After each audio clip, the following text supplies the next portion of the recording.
Une force écrasante se prépare à s'abattre sur Israël, préparant le terrain pour l'accomplissement d'une ancienne prophétie. Armageddon, un mot qui suscite la peur et la fascination, n'est mentionné qu'une seule fois dans la Bible, dans Apocalypse 16h16, et il les rassembla dans le lieu appelé en hébreu Armageddon.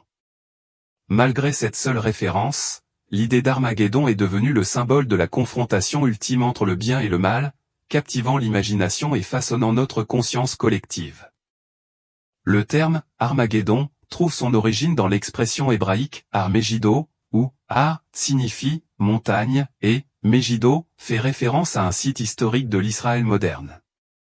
Megiddo occupe une place de choix dans l'histoire ancienne, connue pour son importance stratégique et comme le théâtre de nombreuses batailles cruciales.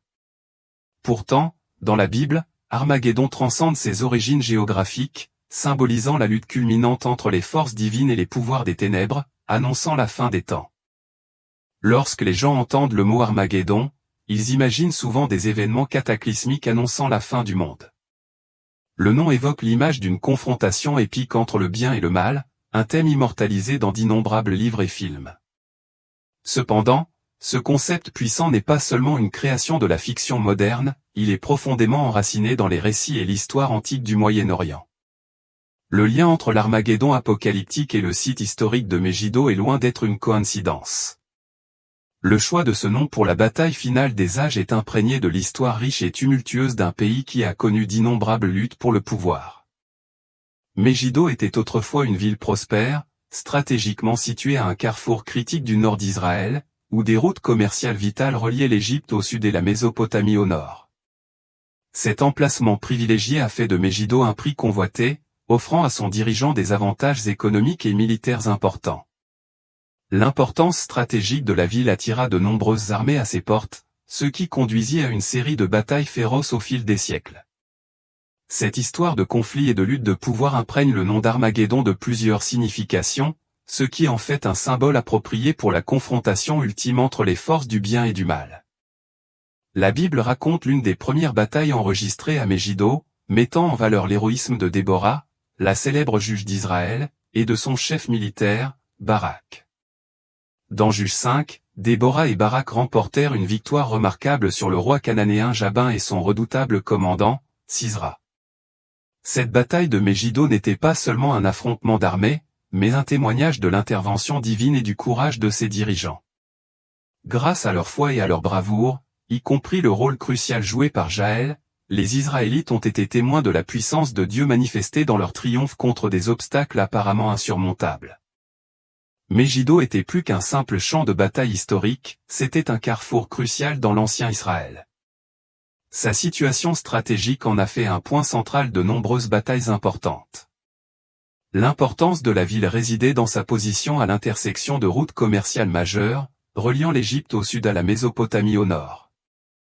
Le contrôle de Megiddo impliquait de commander ses voies vitales, offrant des avantages en matière de commerce, de voyage et de stratégie militaire. Reconnaissant cette valeur stratégique, le roi Salomon a fortifié Megiddo ainsi que Hazor et José, comme détaillé dans 1 Roi 9h15.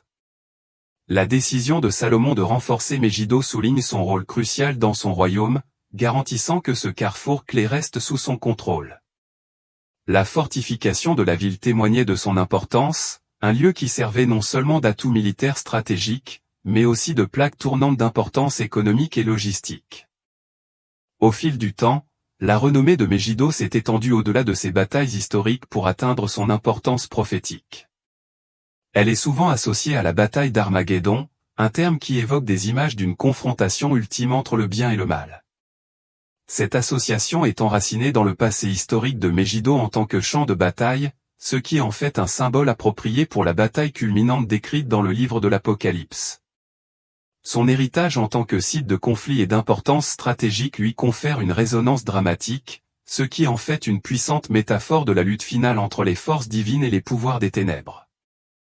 En substance, Megiddo était un carrefour antique, crucial pour les avantages commerciaux, militaires et stratégiques. Son statut fortifié sous le roi Salomon et son histoire historique de conflit ont préparé le terrain pour son rôle prophétique dans la fin des temps. Ce riche contexte historique fait de Megiddo un symbole poignant de la bataille ultime, captivant l'imagination et soulignant son importance dans les contextes historiques et apocalyptiques. Dans Apocalypse 16h16, la référence à Armageddon fait suite aux événements dramatiques associés au déversement de la 6e coupe de la colère de Dieu. Cet acte divin provoque l'assèchement du fleuve Euphrate, ouvrant la voie à l'avancée des rois de l'Est. On pense que il, dans ce verset fait référence aux esprits impurs décrits dans Apocalypse 16, 13-14, qui se mettent en route pour rassembler les rois du monde entier pour une bataille décisive. La scène est préparée pour un conflit monumental de la fin des temps où Armageddon devient le lieu de rassemblement central des armées du monde, orchestré sous l'influence du dragon, de la bête et du faux prophète, tous unis dans leur opposition à Dieu et à son peuple. Armageddon, dans ce contexte, symbolise bien plus qu'une simple bataille physique, il représente le point culminant d'une guerre spirituelle qui s'est déroulée tout au long de l'histoire. Cette confrontation ultime n'est pas seulement un événement historique ou militaire, mais incarne l'étape finale d'une lutte cosmique entre les forces divines et démoniaques.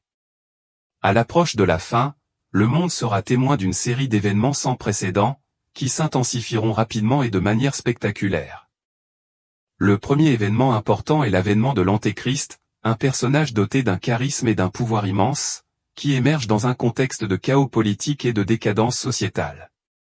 Son ascension au pouvoir n'est ni soudaine ni aléatoire, c'est un processus méticuleusement calculé. Doté de capacités surnaturelles et d'un comportement persuasif, l'Antéchrist captivera les nations en proposant des solutions à leurs problèmes les plus urgents. Comme le décrit 2 Thessaloniciens 2h9, sa venue sera marquée par toutes sortes de miracles, de signes et de prodiges mensongers, ce qui indique que son influence sera vaste et profondément enracinée dans la tromperie et le mal. Un aspect clé de la stratégie de l'Antéchrist sera la confirmation d'une alliance de paix, un traité conçu pour durer 7 ans. Cet accord, bien qu'il ait initialement gagné la confiance et la coopération de nombreuses nations, sera finalement rompu à mi-chemin, comme prédit dans Daniel 9h27. Cette trahison déclenchera une période de persécution intense, visant ceux qui resteront fermes dans leur foi et résisteront à l'autorité de l'Antéchrist. Les troubles qui s'ensuivront amplifieront le sentiment d'urgence et de crise, mettant en évidence les profonds enjeux spirituels et moraux des derniers jours. Alors que l'Antéchrist consolide sa domination, un autre personnage central émerge, le faux prophète. Cet individu sert d'exécuteur religieux du règne de l'Antéchrist, dirigeant l'adoration vers lui et utilisant l'influence religieuse pour renforcer son autorité. Selon l'Apocalypse, le faux prophète exerce un pouvoir considérable, accomplissant des signes et des prodiges étonnants pour faire avancer son programme. Apocalypse 13, 12-13 le décrit ainsi, et elle exerce toute l'autorité de la première bête en sa présence, et elle fait que la terre et ses habitants adorent la première bête, dont la blessure mortelle a été guérie. Elle opère de grands prodiges, jusqu'à faire descendre du feu du ciel sur la terre, à la vue des hommes. Ces actes miraculeux, bien qu'impressionnants et apparemment divins, sont fondamentalement trompeurs. Ils sont conçus pour convaincre le monde de la légitimité et du soutien divin du règne de l'Antéchrist, rendant toute forme de dissidence de plus en plus difficile et égarant de nombreuses personnes. Par ces tromperies, le faux prophète contribue à établir un empire mondial sous l'Antéchrist, un régime qui unifie les nations d'une manière sans précédent dans l'histoire. La Bible prévient d'une époque où 10 rois ou dirigeants s'aligneront sur la bête, l'Antéchrist. Apocalypse 17, 12-13 déclare, « Les 10 cornes que tu as vues sont 10 rois, qui n'ont pas encore reçu de royaume, mais qui reçoivent autorité comme rois pendant 1 heure avec la bête. Ils ont un même dessein, et ils donneront leur puissance et leur force à la bête. » Cette alliance signifie une concentration temporaire mais profonde du pouvoir, où ces 10 dirigeants partageront leur autorité avec l'Antéchrist, contribuant à sa domination mondiale. Alors que le monde peut être témoin d'une ère d'unité et de paix apparente sous ce nouveau régime, ceux qui ont du discernement spirituel percevront la tyrannie et la décadence morale sous-jacente. Cette façade d'unité n'est pas un signe d'espoir mais plutôt un prélude à la bataille ultime entre le bien et le mal qui se déroulera à Armageddon. La consolidation du pouvoir sous l'Antéchrist, soutenue par les prodiges trompeurs du faux prophète, prépare le terrain pour la confrontation finale, où les forces de la justice s'affronteront avec les forces des ténèbres dans une confrontation décisive. Alors que le monde se rapproche de la confrontation ultime, il est impératif pour les croyants de rester vigilants, profondément enracinés dans leur foi et prudents face aux dangers trompeurs qui proliféreront. La période qui précède Armageddon mettra à l'épreuve la détermination de beaucoup, mais elle constituera également un puissant témoignage des vérités prophétiques ancrées dans la Bible. La bataille d'Armageddon elle-même n'est pas seulement un événement historique ou militaire, mais un moment d'une profonde signification cosmique. Alors que le ciel s'assombrit et qu'un silence étrange enveloppe la terre, une vaste armée se rassemble dans les plaines de Megiddo. Ce n'est pas une armée ordinaire, elle représente les forces de l'Antéchrist, un front uni de ceux qui ont choisi de défier la volonté de Dieu.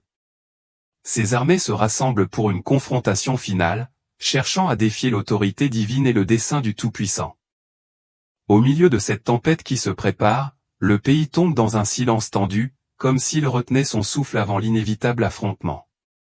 Apocalypse 19h19 décrit la scène avec vivacité, et je vis la bête et les rois de la terre et leurs armées rassemblés pour faire la guerre à celui qui était assis sur le cheval et à son armée. L'atmosphère est chargée d'anticipation et de terreur, alors que les forces du mal se préparent à leur dernière résistance. Mais alors, perçant l'obscurité, un rayon de lumière rayonnante perce le ciel, annonçant un moment transformateur. Au premier plan de cet éclat céleste se trouve une magnifique silhouette sur un cheval blanc, l'incarnation de la droiture et de la justice. C'est le Christ, qui revient dans toute sa gloire. Apocalypse 19h11 nous donne une vision puissante, puis je vis le ciel ouvert, et voici, parut un cheval blanc. Celui qui le montait s'appelle Fidèle et Véritable, et il juge et combat avec justice. Cette apparition impressionnante signale le point culminant de la lutte cosmique et le triomphe ultime de la justice divine sur les forces du mal. Le retour du Christ pour affronter les armées de l'Antéchrist marque non seulement la fin d'une ère de tromperie et de troubles, mais aussi le début d'un nouveau règne de justice et de paix. Pour les croyants, ce moment sert à la fois de rappel de la certitude des promesses de Dieu et d'encouragement à rester inébranlables dans leur foi, sachant que la justice divine prévaudra. Alors que le Christ descend, accompagné d'une vaste armée d'anges, la scène est tout simplement impressionnante. Leurs ailes rayonnantes scintillent dans la faible lumière, reflétant la puissance et la majesté du ciel. Cette armée céleste contraste fortement avec les forces obscures rassemblées en dessous. Autour du Christ se trouvent les saints, ceux qui sont restés inébranlables dans leur foi à travers les âges. Eux aussi montent sur des chevaux blancs, parés de lin blanc pur qui symbolise leur justice. Apocalypse 19h14 résume cette vision, et les armées qui sont dans le ciel le suivaient sur des chevaux blancs, revêtus d'un fin lin, blanc, pur. La bataille d'Armageddon ne ressemble à aucun autre conflit connu de l'humanité. Elle représente la confrontation ultime entre la lumière et les ténèbres, le bien et le mal, le divin et le profane. Alors que les forces célestes s'affrontent avec les armées de l'Antéchrist, les cieux sont remplis du bruit des épées qui s'entrechoquent et des cris des morts. Pourtant, malgré la férocité de ce conflit, la puissance de l'Antéchrist et de ses forces ne peut résister à la puissance divine du Christ et de ses armées célestes. Par un simple ordre, le Christ exécute le jugement sur ses adversaires, et ils sont rapidement vaincus. Apocalypse 19h20 raconte leur sort, et la bête fut prise, et avec elle le faux prophète, qui avait fait devant elle les prodiges par lesquels il avait séduit ceux qui avaient pris la marque de la bête et ceux qui adoraient son image. Ils furent tous deux jetés vivants dans les temps ardents de feu et de soufre. La bataille prédite d'Armageddon se déroule avec une rapidité remarquable. Malgré les forces du mal vastes et intimidantes, elles sont anéanties par l'intervention divine écrasante. Avec la défaite de l'Antéchrist, une nouvelle ère commence. Le Christ établit son royaume millénaire, inaugurant une ère de paix, de justice et de droiture sans précédent. Cette nouvelle ère signifie que, quelle que soit la redoutable puissance des forces des ténèbres, elles ne peuvent finalement pas prévaloir contre la volonté omnipotente du Tout-Puissant. Apocalypse 20h2 promet ce nouvel ordre, et il saisit le dragon, le serpent ancien, qui est le diable et Satan, et le lia pour 1000 ans. Cette victoire profonde garantit que la justice divine est établie et que le monde est renouvelé sous le règne du Christ. Alors que la poussière d'Armageddon retombe et que la terre pousse un soupir de soulagement, une vérité émerge avec une clarté indéniable, le règne éternel du Christ a commencé, inaugurant une nouvelle ère de rédemption et de grâce. Cet événement monumental marque non seulement la fin d'une lutte cosmique acharnée, mais aussi une profonde transformation pour l'humanité et le monde lui-même. Les conséquences d'Armageddon entraînent des conséquences importantes et de grande portée, comme le décrit de manière vivante la Sainte Bible. Le premier effet, et le plus immédiat, est la liaison de Satan. Apocalypse 20, 1-3 nous offre une vision saisissante, un ange descend du ciel avec une clé de l'abîme et une grande chaîne. Il saisit le dragon, identifié comme le serpent ancien, le diable et Satan, et le lie pour 1000 ans. Cet enfermement est crucial, il garantit que Satan ne trompera plus les nations au cours de ce millénaire. Bien qu'il soit libéré pour une brève période une fois cette ère terminée, son immobilisation temporaire permet au monde de connaître un répit des influences malveillantes qui l'ont longtemps tourmenté. Cette période, connue sous le nom de millénium, signifie une ère de transformation à un règne de paix et de justice sans précédent présidé par le Christ. Outre la liaison de Satan, l'un des résultats les plus remarquables de l'ère post-Armageddon est le règne du Christ sur la terre. Apocalypse 20h4 introduit une scène de trône et de juges, y compris ceux qui ont été martyrisés pour leur foi et leur témoignage sur Jésus et la parole de Dieu. Ces témoins fidèles sont ressuscités et règnent aux côtés du Christ pendant 1000 ans. Ce règne est caractérisé par une profonde transformation du monde en un sanctuaire de paix et de justice. Avec le leadership souverain du Christ et l'absence de tromperie de Satan, la terre connaît une gouvernance divine qui apporte une justice, une harmonie et un ordre divin sans précédent. Dans cette nouvelle ère, la promesse du règne du Christ est accomplie et le monde assiste à une période de stabilité et de faveur divine tant attendue. Le millénaire témoigne de la puissance durable des promesses de Dieu et de l'impact transformateur de l'intervention divine, remodelant le cours de l'histoire humaine et accomplissant la vision ultime de la rédemption et de la grâce. Après le millénium, le dernier chapitre du récit divin se déroule avec le jugement du grand trône blanc, un événement capital qui signifie le jugement ultime. Après une brève libération de sa captivité, Satan fait face à sa défaite finale, préparant le terrain pour ce dernier et profond jugement. Apocalypse 20, 11-15 offre une description vivante de cet événement solennel, un grand trône blanc apparaît, et celui qui y est assis est si écrasant que la terre et le ciel fuient sa présence. Lors de ce tribunal divin, les morts, du plus grand au plus petit, se tiennent devant le trône. Les livres sont ouverts, révélant le récit de leurs actes, et à côté d'eux, le livre de vie est présenté. Les morts sont jugés selon leurs actions telles qu'elles sont consignées dans ces livres. Ceux dont les noms ne figurent pas dans le livre de vie sont jetés dans l'étang de feu, qui est décrit comme la seconde mort. Ce jugement final incarne l'expression ultime de la justice et de la droiture de Dieu, garantissant que les actions de chaque individu, qu'elles soient justes ou mauvaises, reçoivent la juste récompense. Les conséquences d'Armageddon déclenchent une série d'événements qui remodèlent fondamentalement la nature de l'existence. De la liaison de Satan et du règne bienveillant du Christ au jugement final, ces événements mettent en évidence le grand plan de Dieu pour racheter sa création et établir une justice et une paix éternelle. Le récit biblique dresse ainsi le portrait d'un avenir empreint d'espoir, exhortant les croyants à rester fermes dans leur foi et à anticiper l'accomplissement des promesses de Dieu. Armageddon, ainsi que les événements qui l'entourent détaillés dans le livre de l'Apocalypse, ont des implications profondes.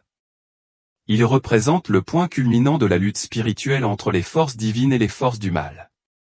Apocalypse 16h14 fait allusion aux esprits démoniaques rassemblant les rois du monde pour une bataille décisive au grand jour du Dieu Tout-Puissant. Cette confrontation monumentale est perçue comme le moment où l'influence et la rébellion du mal seront définitivement vaincues, marquant la victoire ultime de Dieu. L'importance d'Armageddon dans la prophétie biblique est enracinée dans la croyance selon laquelle elle culmine avec le triomphe de Dieu sur le mal. Apocalypse 19, 11-21 illustre ce point culminant dramatique, avec Jésus-Christ, représenté comme un cavalier sur un cheval blanc, menant les armées célestes contre la bête, le faux prophète et leurs partisans. Cette bataille décisive se termine avec la bête et le faux prophète jetés dans l'étang de feu, symbolisant leur défaite finale et irrévocable, Apocalypse 19h20. À travers ces événements profonds, les Écritures révèlent une vision de justice et de rédemption ultime, mettant l'accent sur l'accomplissement du plan éternel de Dieu et l'assurance de sa victoire souveraine sur toutes les forces des ténèbres. Après la bataille décisive d'Armageddon, la Bible révèle une série d'événements transformateurs conduisant à la création d'un nouveau ciel et d'une nouvelle terre. Cette période charnière, connue sous le nom de millénium, marque le début d'une ère profonde de renouveau et de gouvernance divine. Après le millénium, Satan est brièvement libéré, pour tromper à nouveau les nations. Sa tromperie, cependant, est rapidement et définitivement écrasée, culminant dans sa défaite finale et son châtiment éternel dans les temps de feu, Apocalypse 20, 7-10. Cet acte final ouvre la voie au jugement ultime et à la naissance d'une nouvelle création, où Dieu effacera toute souffrance et tout chagrin. Comme le montre Apocalypse 21h4, Dieu essuiera toute larme de leurs yeux, la mort ne sera plus, et il n'y aura plus ni deuil, ni cri, ni douleur, car les premières choses ont disparu.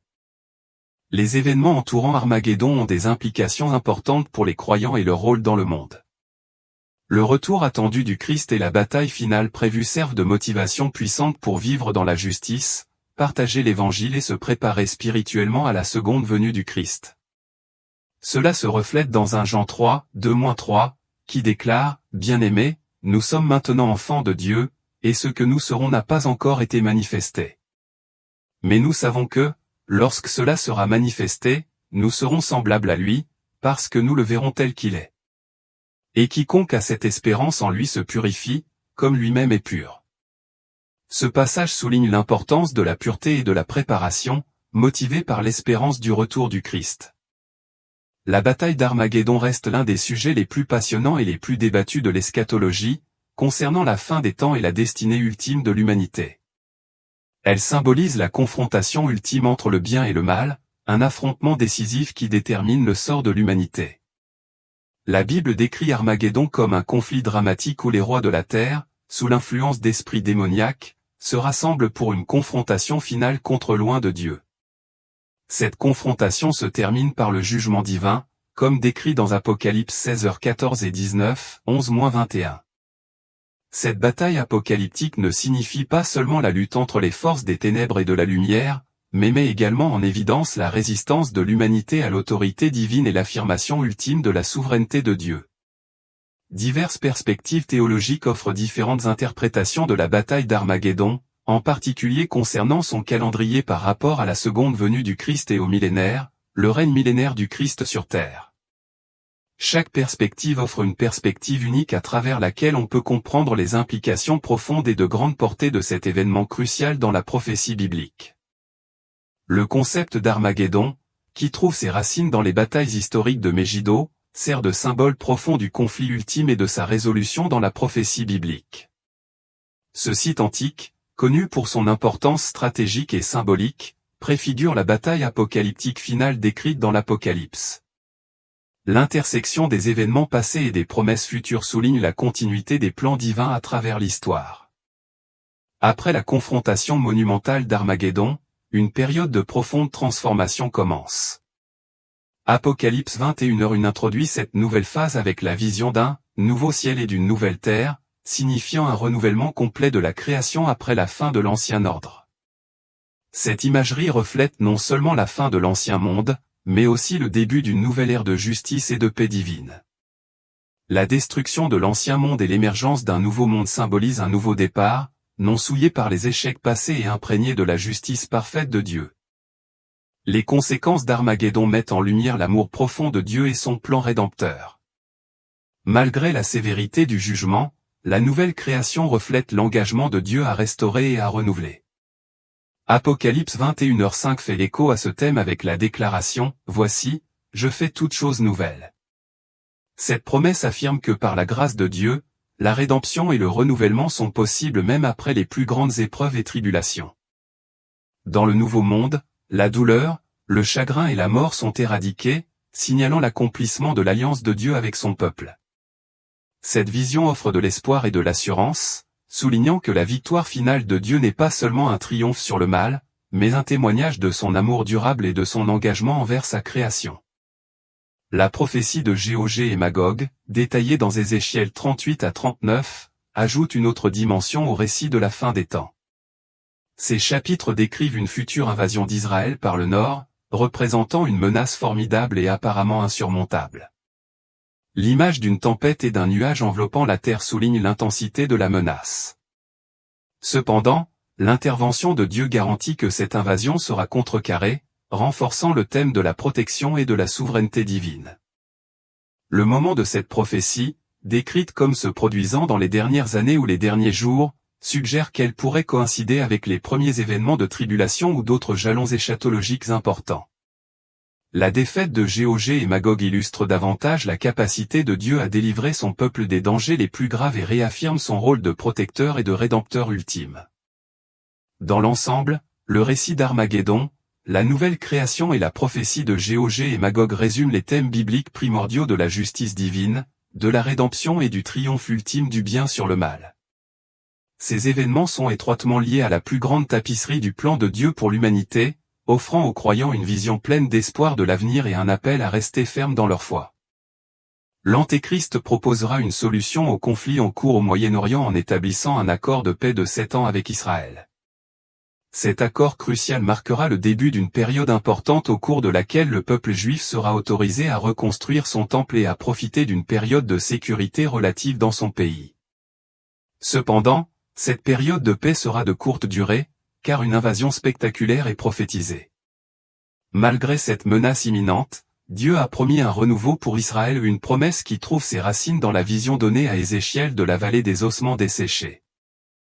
Dans cette vision, alors que les Israélites étaient exilés à Babylone, leur foi dans la restauration avait diminué. Pourtant, Dieu les a assurés de leur retour éventuel en tant que nation unifiée. Cette promesse continue d'être un phare d'espoir pour les descendants d'Israël, affirmant que leur avenir réserve une transformation remarquable. Le nom Gog signifie le chef de Magog, une terre associée au dernier jour.